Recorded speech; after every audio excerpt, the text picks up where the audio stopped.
menghilangkan nyeri, mengembalikan senyuman.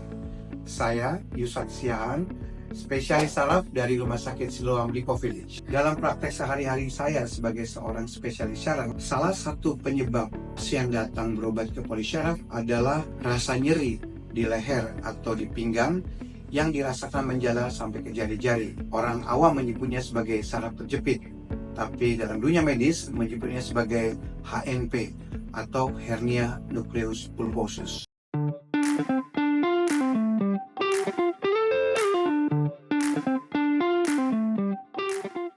HNP itu adalah suatu gangguan pada tulang belakang. Itu diakibatkan adanya penekanan pada saraf tulang belakang akibat penonjolan dari diskus di antara tulang belakang itu. Nah, penekanan itu menyebabkan rasa nyeri yang menjalar tergantung dari area penyebabnya. Misalnya kalau dari HNP lumbar itu nyeri dari bokong sampai ke kaki. Dan kalau sumbernya adalah HNP di leher, maka nyerinya biasanya mulai dari leher sampai ke jari-jari. Ya, jadi HNP itu sebenarnya dapat disebabkan banyak faktor. Salah satunya karena faktor usia. Ya, kita sebutnya sebagai degeneratif faktor. Tapi juga bisa oleh karena trauma, ya, misalnya kecelakaan atau jatuh yang menyebabkan bantal dari tulang belakang itu keluar. Nah, faktor yang mencetuskannya banyak, misalnya suka mengangkat barang ya, kemudian batuk-batuk yang berkepanjangan, atau kita kalau sering bersin pada pagi hari. Nah, faktor-faktor itu bisa menyebabkan dan mencetuskan gejala nyeri pada penderita HNP. Nah, terapi yang diberikan pada penderita HNP biasanya awalnya diberikan obat-obatan anti radang biasanya, atau kita sebut antiinflamasi. Lalu bila tidak membaik, kita berikan terapi berupa tata laksana injeksi, misalnya diberikan suntikan pada area yang meradang. Dan bila tidak membaik, kita bisa juga lakukan operasi yang biasanya juga didahului dengan sekarang terapi namanya endoskopi. Tapi selain keempat faktor tadi atau hal-hal tadi, tetap bahwa prosedur fisioterapi, kemudian memperbaiki postur, itu penting pada penderita HNP supaya tidak timbul nyeri atau nyeri segera hilang sehingga kita bisa beraktivitas seperti biasa. Yang dimaksud dengan terapi injeksi di sini kita sebutnya sebagai minimal invasif ya, misalnya ada tindakan suntikan pada epidural. Ya, kita menyebutnya bisa dalam istilah intraluminal epidural steroid injeksi atau transforaminal epidural steroid injeksi, di mana kita melakukan pemberian steroid atau obat-obat steroid pada area epidural sehingga dapat menyebabkan berkurangnya peradangan pada area saraf yang disebut saraf terjepit tadi.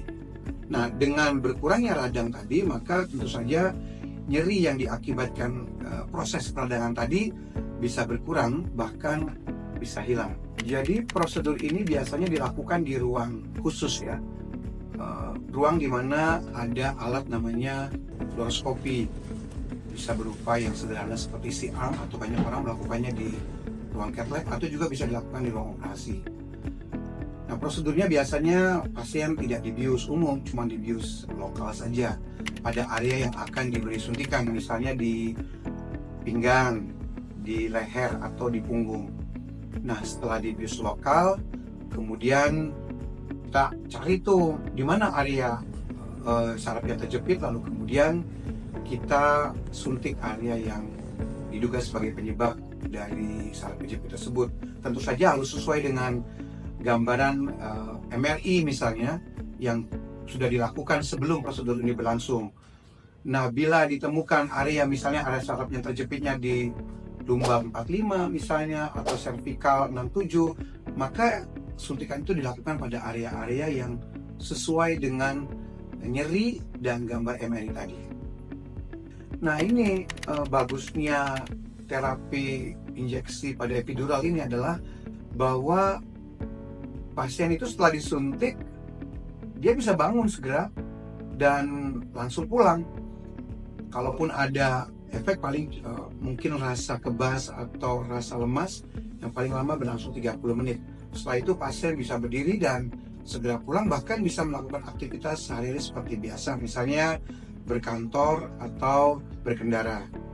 Kalau dibilang persentase, mungkin belum banyak penelitian yang menyebutkan berapa tepatnya, tetapi kalau melihat dari pengalaman saya sebagai dokter yang melakukan tindakan ini, angka keberhasilan bisa mencapai 80%, sehingga pasien tidak memerlukan terapi yang kedua atau operasi dan pasien bisa segera melakukan aktivitas. Efek samping dari tindakan ini misalnya adalah berupa perdarahan, tapi biasanya berlangsung sesaat, ya, tidak lama, terutama pada orang-orang yang menggunakan obat-obat pengencer darah atau antikoagulan, sehingga biasanya kita minta untuk menghentikan obat itu 1 atau 2 hari sebelumnya. Yang kedua bisa juga karena alergi pada obat-obat anestesi untuk menyebabkan baal pada daerah suntikan. Biasanya hanya itu. Infeksi bisa terjadi kalau misalnya kita tidak melakukan proses antiseptik yang baik dan pasien bisa mengalami infeksi. Tapi itu jarang sekali terjadi. Nah, ini yang selalu ditanyakan ke saya, berapa lama suatu efek dari pengobatan ini? Ini yang salah dimengerti, bahwa waktu kita melakukan tindakan prosedur ini, begitu nyerinya hilang, itu artinya radangnya sudah hilang. Proses perjalanan penyakitnya sudah selesai. Bahwa bila kemudian terjadi kekambuhan, itu bukan karena efek dari obat itu sudah selesai, tetapi karena kita tidak melakukan pencegahan-pencegahan yang dilakukan agar peradangan itu kembali. Misalnya gini, kita lupa, kita mengangkat barang lagi seperti biasa, kita batuk-batuk yang kuat, kita mengedan. Nah, ini sebenarnya yang menyebabkan kekambuhan, bukan karena efek dari pengobatannya sudah selesai.